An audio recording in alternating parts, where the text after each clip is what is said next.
Magandang tanghali po sa ating lahat mga kabayan. Meron naman tayong bisitahin ngayon. Isa sa nag-message sa atin po mga kabayan. Humingi ng saklulo.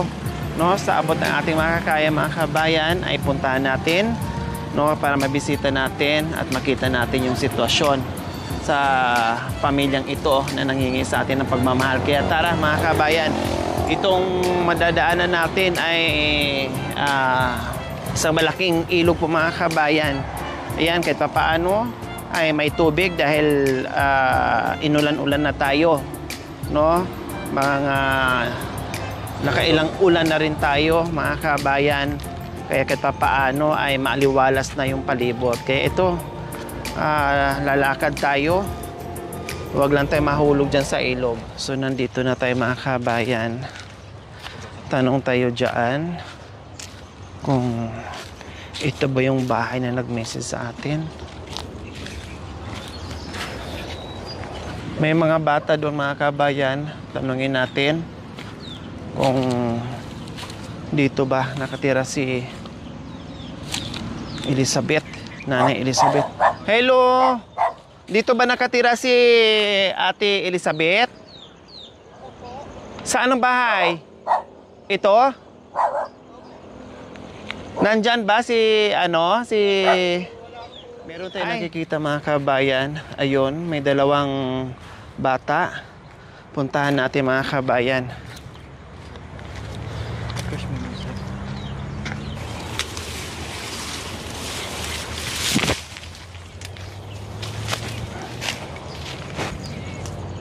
Merong nagdadamo ng mga bata doon mga kabayan.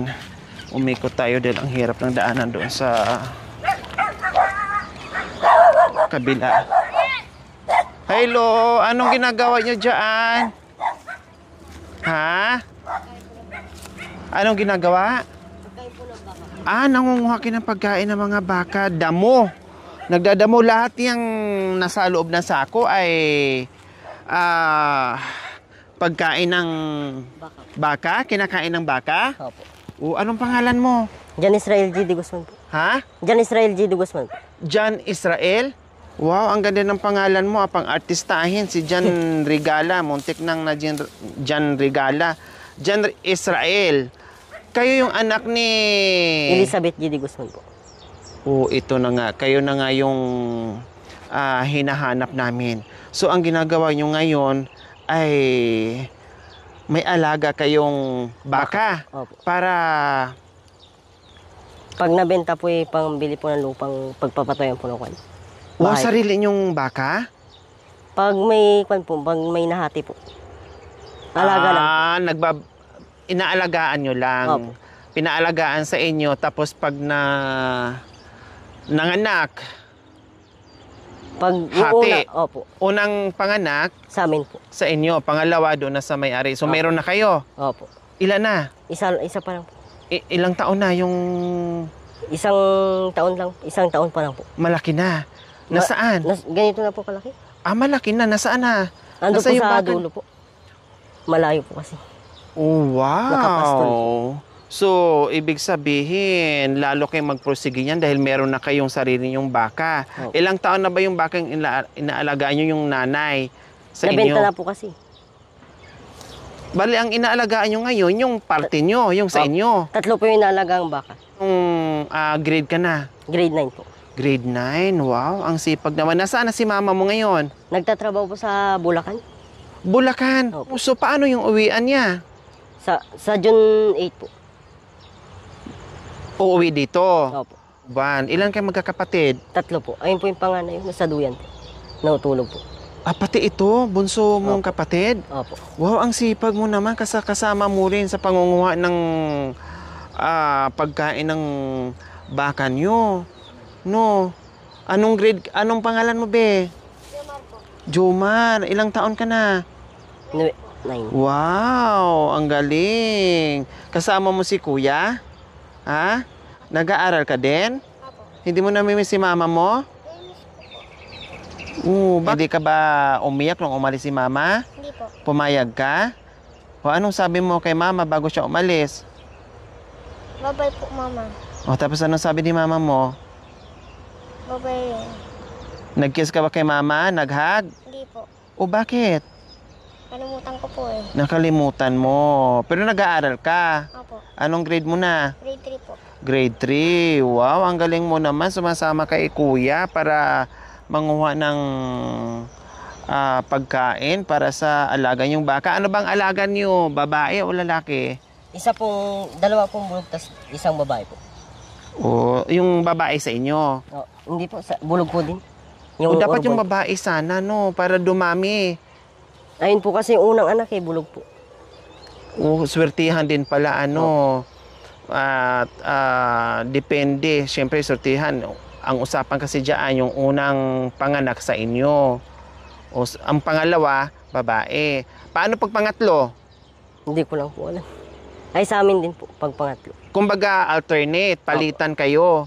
Opo. O, pag masipag pala mga kabayan mag-alaga ng baka, makarami ka rin, no? Ilang buwan ba yung baka bago manganak?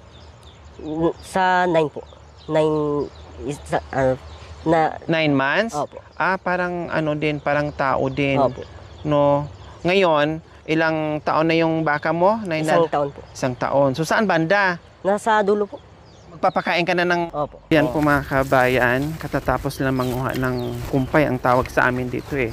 Yung pangunguha ng damo o kahit anong klaseng damo para ipakain sa kalabaw o baka. So ngayon po mga kabayan ay pupunta tayo doon sa baka nilang alaga para maghatid o magpakain ng kinuha nilang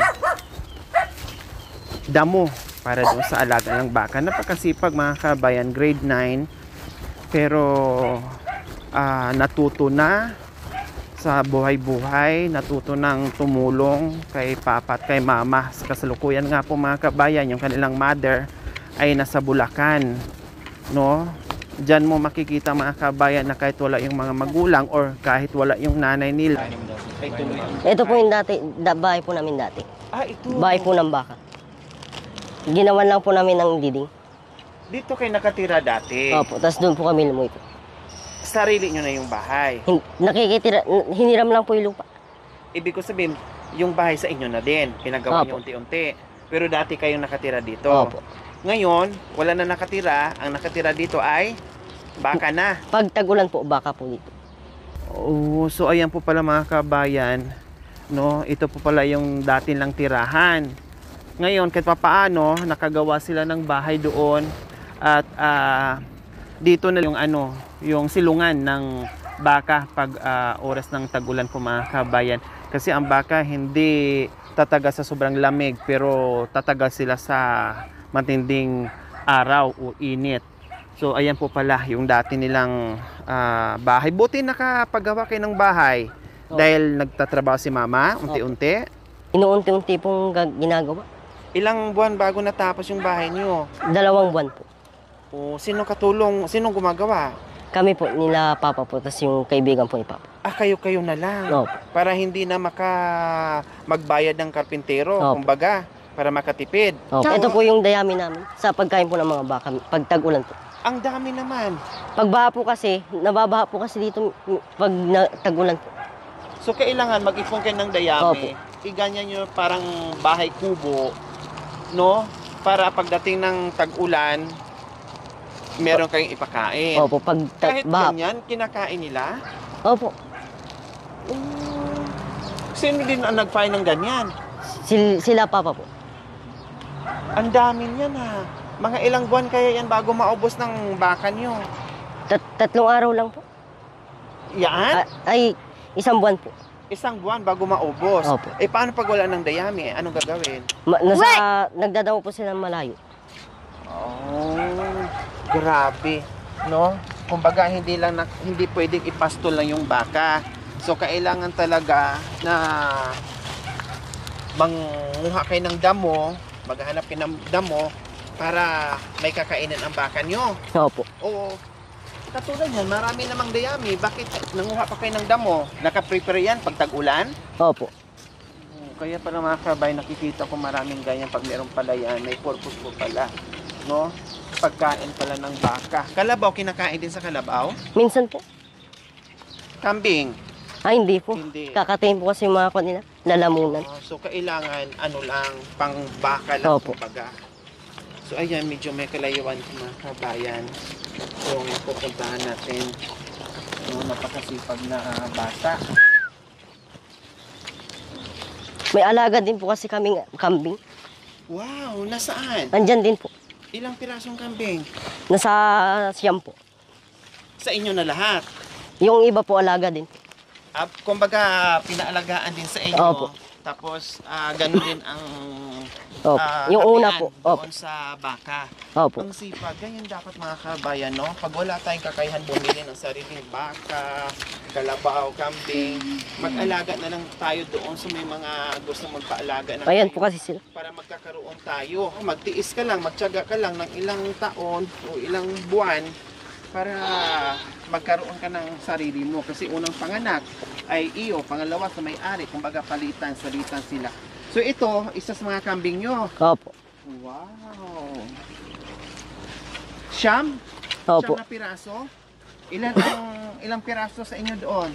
Nasa 4 na po. Wow, ang galing nyo ang galing nyo Ayun po sila. So ayan, mga kambing. Ayun po yung sarili naming baka. Saan? Ayun po. Ay, ayun na. So iyan, mga kambing, yung mga nakikita ko mga Opo. kambing yan. Masipag yung tatay, masipag yung nanay din. Siguro, kahit pati mga anak masipag. Kumbaga mga kabayan, kahit may mga hayop sila, yung nanay nila gumawa din ng paraan. No? Kasi may mga bata, lumalaki yung expenses. Hindi lang sila nakaasa sa mga alaga nilang hayop. No? At hindi lang din siya nakaasa doon sa tatay niya na gumagawa din siya ng diskarte, nagkasambahay para kahit papaano ay meron silang income buwan-buwan bukod dito sa mga alaga nilang hayop mga kabayan, kasi nag-aaral nga po yung mga bata, no? Kasi yung kambing hindi naman araw-araw ang kita, no? Hindi rin pwedeng nakaasa doon ibenta, kundi walang mangyayari doon sa pinagpaguran mo kung maubos lang din. Kumbaga nakahanda lang dyan, nakatabi lang dyan para just in case emergency, meron silang maibenta o merong gagamitin. Tulad ng siguro pagpapagawa ng bahay nila, siguro kita yun ng mama nila bilang kasambahay doon sa Bulacan, ano dyan. Minsan po humihiram ng mga pera sa kaibigan ni Papa. Tapos babayaran ng unti-unti Opo. ni mama sa sahod niya. Opo. Hindi pa kinagbinta ng hayop para pandagdag doon ng pambili ng materyales. Hindi pa po kami nakakapagbenta. Talagang pinapadami nyo. Opo. Kaya pala si mama mo lumuwas ng Maynila para mayroong aasahan buwan-buwan. Opo.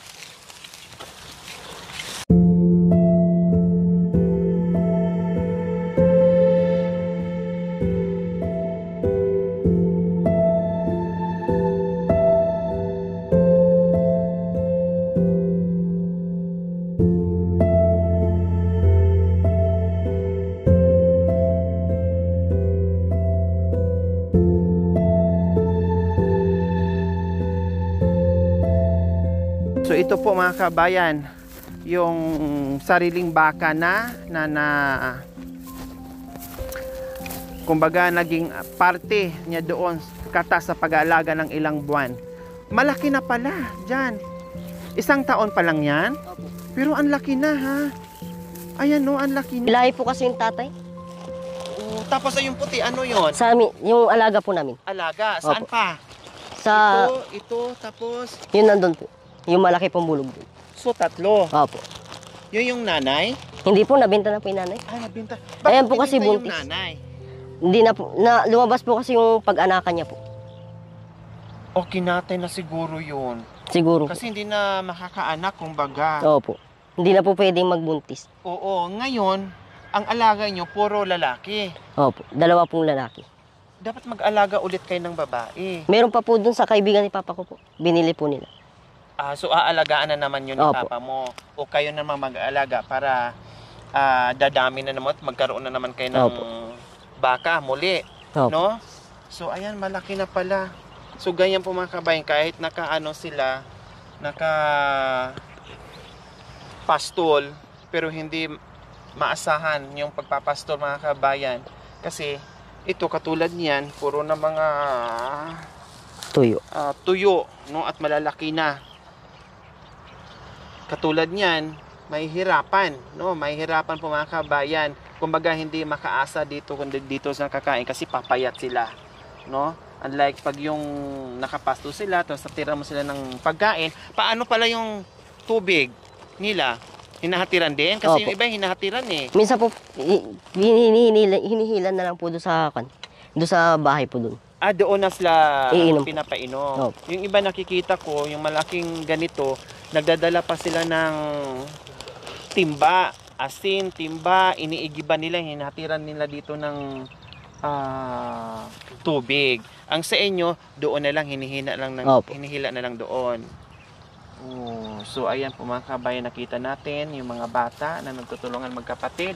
Si Kuya at si balong niya, no, talagang nagtutulungan. Sa murang edad po mga kabayan ay natuto na silang tumulong sa mga magulang nila. Kaya ayan, napakasipag na bata. Malayo ang mararating nito mga kabayan pag yung batang sanay sa trabaho, bata pa lang, talagang malayo ang mararating. Kasi sanay na sila alam na nila kung ano yung buhay-buhay. Paano pala pag yung puro to palay na may tanim, saan nyo na pastol yung baka nyo? Iuwi na po, tapos dadamuan po. Araw-araw po. Pero iba talaga pag ipastol, di ba? Opo. Kaysa yung nakapermi lang dyan sa lungga nila. Katulad dito, dapat dito mo banda nilagay. Ito, kakainin nila yan, Pinagpapastulan po kasi ng kambing. Wala na po kasi silang makakain sa iba. So ito, para lang talaga sa kambing to dito. Opo. Sa bagay, tag-ulan na ngayon, madaling umusbong o madaling tumubo ang mga damo ngayon, katulad nito nasa palay. Yan ang gusto ng mga kambing, yung mga malalambot ang usbong. Ipil-ipil, pwede rin. Dahon Opo. ipil-ipil, pwede rin sa kambing. Pati po yung daon ng mangga. Dahon ng manggat, kinakain din nila yan. Yung kambing mo dito, yung sarili mo na. Yun po yung puti, tapos yung puti po dito, yung nakatali po dito. Tapos ito pong malit na. Opo. Wow! Ang galing. So ayan po mga kabayan, tapos si John maghatid ng pagkain ng kanyang baka. So pagkatapos yung kaya John, ano naman ang gagawin nyo? Magpapainom po. Magpapahinga muna. Opo. Kasi mamayang hapon nyo pa yung kukunin yung baka nyo at mga kambing. Opo. Sa school, tapos na ba? Closing nyo na ba? Bukas po wala pong pasok. Bakasyon na po eh. Bakasyon na. Kundi tamang-tama. Talaga maalagaan mo na yung mga alaga mo. Bakit magkahiwala yung baka mo? Mga baka mo, nandun yung... Madami na po kasi mga baka dun eh. Saan? Doon po. Hindi na pwede tabi-tabi. Opo. Magsusungayan po sila. So ito na po ngayon mga kabayan yung bahay nila. No, yung unang bahay nila doon. Tapos ito, unti-unti nila. Yari din sa mga puro kawayan mga kabayan. Napakaganda. Fresh. Lalo na pag yung kugon ang ginamit dyan mga kabayan. Ako, walang init po yan. So, ang daming panggatong na mga kabayan. No, talaga nakabantay yung aso. Bawal manguha ng panggatong dyan. Punong-puno ng panggatong. Ang dami. So, ang kasama mo dito dyan, si Papa mo. Opo. Anong ginagawa naman ni Papa? Siya po yung nagdadamo ng mga pagkain ng baka at minsan po, siya po yung nagtutulong po sa kaibigan ng Papa. Tumutulong po ng pagpapainom ng baka. Ayun lang talaga ang trabaho niya. Mag-alaga ng baka, magpastol ng baka, tutulong doon sa magpapainom ng mga baka din. Kumbaga yun na talaga yung trabaho ng kaibigan ng tatay mo, pati si tatay mo, tapos kayo, ganon. Lagi kayong katuwang ni Papa sa pagdating sa pag-aalaga ng baka. Opo. Ano pang ibang trabaho ni Papa mo bukod sa pag-aalaga ng baka? Pagbubukid po. Dati? Opo. Tulad ng... May amo po siya ng pagbubukid. Saan? Saan yung lupa na sinasaka? Ando sa malayo po eh. Nasa dulo pa po ng dulo. Anong mga pananim doon? Palay po. Ngayon may tanim kayo o wala? Kasi Wala. walang ulan. Wala po. Wala pa pong tanim na palay. Si mama mo, bilang matagal na ba nagkasambahay o ngayon lang? Matagal na po. Matagal na? Noon pa talaga? Opo. Oo, talagang binibisita lang pala talaga kayo dito ni mama mo. Kumbaga uuwi lang para maghatid ng pagkain nyo, ganon. Opo. Sanay na kayo na wala palagi si mama dito. Pati pala yung bunso mo, sabi niya, okay lang, pumayag siya, hindi na umiyak kasi kumbaga nakasanayan na niya na wala palagi dito si mama niyo. Diyan kayo nagsasaing? Opo. Bakit wala kayong kusina doon sa loob? Wala po, baka makasunog po. Tama, pero naglagay sana kayo ng sipirit. Sa bagay, katatapos lang ng bahay la, halata naman, katatapos lang. Siguro dito sila maglalagay ng ano. So temporary, diyan muna kayo diyan muna kayo nagsasaing. O kumain na kayo. Tapos na po. Anong ulam? Yung isda po, tilapia, sinigang. Wow! Sino nagluto? Ako po. Marunong ka na rin magluto? Opo. Wow, ang galing mo ha. Marunong ka na magluto. Maasahan ka na ni Papa mo sa... Kumbaga, nakakatulong ka na kay Papa mo plus marunong ka pa magluto. Ibig sabihin, ikaw ang tagaluto dito? Opo. Ikaw pumalit sa ginagawa ni Mama. Opo. Bakit ang aga mo natuto sa mga bagay-bagay? Tinuturuan po ko. Ni Mama mo? Opo. Ibang ulam na kaya mong lutuin? Yung hindi ko po alam magluto ng pakbit. Pakbit lang ang problema mo. Madali lang yun, parang halo-halo lang yun, tapos timplahan mo lang. Okay, so sige, nandito kami. Dahil isa nga sa nagmensahe sa amin, yung mama mo. So, kailang hindi namin alam na wala pala dito. Hindi bali, nandito naman kayo, ng mga anak niya. Si papa mo, nasaan na ba? Nasa labas. Si papa mo. Opo. Halika kuya. Ang gagaling ha, ang sisipag ng mga anak mo. Ha? Nasaan ba si Mr.? Ay, nasaan ba si Mrs.? Nagtrabaho po. Matagal na ba siya nagkakasambahay? Matagal na rin po. Paano yung uwian niya dito? Tuwing buwanan po. Sa isang buwan, isang beses. Parang tuwing sahod niya. Opo. Oo, tapos ikaw na rin dito naging nanay at naging tatay sa mga anak mo. Ako'y natutuwa dito sa dalawang anak mo. Talagang mababait at masisipag. Talagang well-trained talaga sa mga magulang. Kayo naman, ano naman ginagawa nyo? Kuya, ano palang pangalan nyo? Marlon po. Ano pala ang ginagawa nyo, Kuya Marlon? Pag-alaga po ng baka po. Tapos ang dami nyo ng kambing, ha? Ang dami nyo ng may baka na rin kayo. Opo. Wow! Bukod doon, ano pang ginagawa nyo, Kuya Marlon? Kumukuha po ng pagkain po ng baka po. Nagdadamo. Kailangan talaga sila damuhan? Opo. Ilan ang anak niyo, Kuya Marlon? 3 po. Puro lalaki. Opo. Kasi nakikita ko puro lalaki. Anong dati niyong trabaho, Kuya Marlon? Dati po, nagbubukid po. Tapos, ngayon, Ay, wala nakafocus po. kayo sa Sa alaga po. pag-aalaga ng Baka po. baka. Ang galing naman ng misis nyo. Kumbaga, ang galing ng sit-up nyo. Kasi, kumbaga, kahit may mga alaga kayo dyan, hindi kayo nakaasa sa mga alaga nyo. Gumagawa pa rin talaga ng paraan si misis mo na merong income. No? Hindi nakaasa dyan. Kumbaga, yung mga hayop siguro, nakaprepare yan para sa pag-aaral ng mga bata. Diba? Ang sipag-sipag nyo. Masipag si mama, masipag din si papa, masipag din yung mga anak. O pati daw pagluluto, siya na nagluluto. Opo. Ang swerte nyo sa mga anak nyo, kuya, ano? Dahil ang sisipag. O ano mensahe mo sa mga anak mong masisipag? Inaano ko lang po sa kanila po, hindi po sila, palagi silang sumunod sa mga magulang, saka hindi sila mag-aral silang mabuti. Yun. Importante yun. Masipag sila mag-alaga, masipag dito sa bahay, kailangan masipag din mag-aral. Opo. Pagsabayin. No? Opo. Para pagdating ng panahon, kung kundi okay yung buhay. Ilang taon ka, Kuya Marlon? 40 po. 40, bata pa nga. Kasi halata na bata pa. No, 3 ang anak. Buti hindi ka nagdagdag walang babae. Kasi lagi pa naman rason nila pag walang babae, hala sige dagdag hanggat abutin ng 10. Ay, mahirap pang buhay po eh. Oh, dapat ganun. Pag nakainda na ng hirap, huwag na maghabol. Parehas lang din yun. Mapapalalaki, mapapabay, parehas lang din. Walang naiba.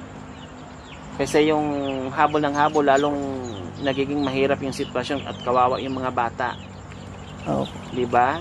Opo. Okay, sige. Mayroon kaming regalo sa inyo, Kuya Marlon. Jumar, anong message mo kay Mama? Anong sabi mo kay Mama? Kasi nandoon si Mama sa Bulacan, maririnig at makikita ka niya. Mahal na mahal ko po siya. Miss na kita, Mama. Oh, malapit na. Ano na ngayon? Mga isang kalating buwan na lang. Yan, Kuya Marlon. Meron na kayong bigas, tamang-tama. Uwi daw si Mrs. mo June 8. O, kahit pa paano ay babawasan na yung iniisip nyo. So, ngayon, may bigas na ulit. At meron ng assorted groceries dito. Oh. Salamat po. Hawakan mo. Ayan. So, syempre, hindi lang yan. Yan, may pambili-bili din ng ulam, Kuya Marlon. Ayan. Syempre, maraming salamat po sa ating mapagmahal na sponsor. Walang iba, kundi silent sponsor from Daly City, California. Maraming salamat po sa inyong ginitawang puso. Naway pagpalain po tayo ng Panginoong Diyos araw-araw. Naway ibigyan po tayo ng kalakasan ng katawan sa araw-araw. Naway ibigyan po tayo ng mahabang buhay. Pang sa ganoon, marami po tayong matulungan na gaya nila sa mga Salamat sa kabayan. biyaya na binigay niyo po sa amin. Malaking tulong po ito. Ayan. Maraming salamat po sa biyayang binibigay po ninyo. Wala po sa Panginoon Jesus. Thank you po. Ayan. Ano mensahe mo kay Mrs. mo na tinitiis kahit nasa ibang bahay, nag-aalaga at naglilinis? Anong mensahe niyo po doon sa Mrs. niyo? Mahal na mahal po kita, Ma.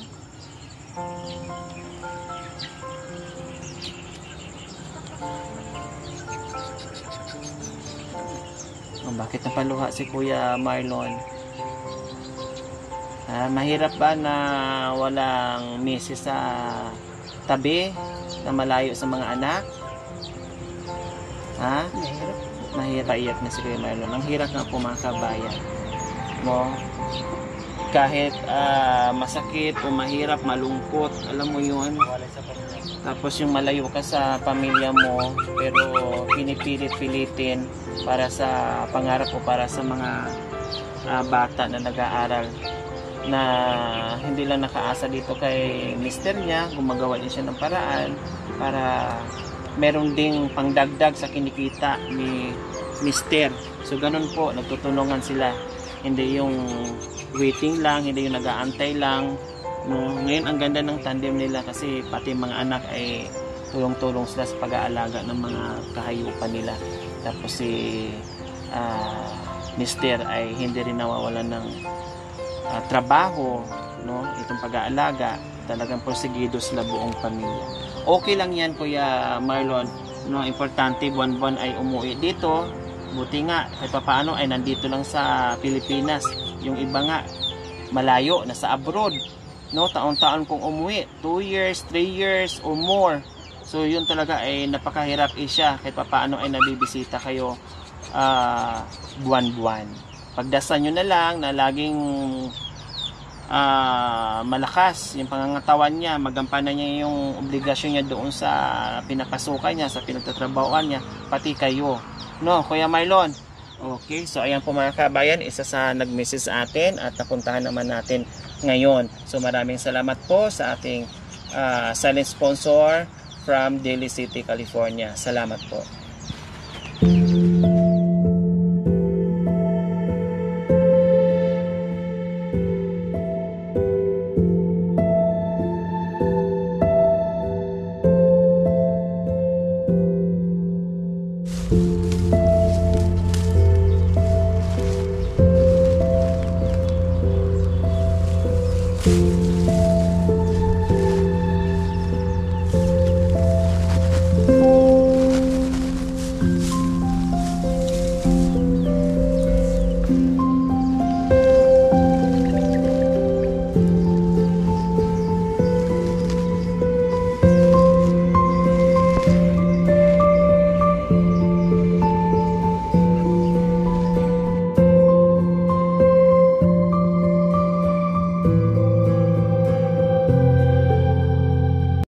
Thank you for watching.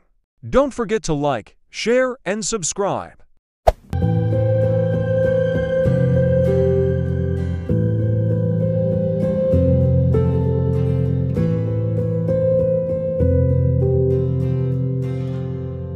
you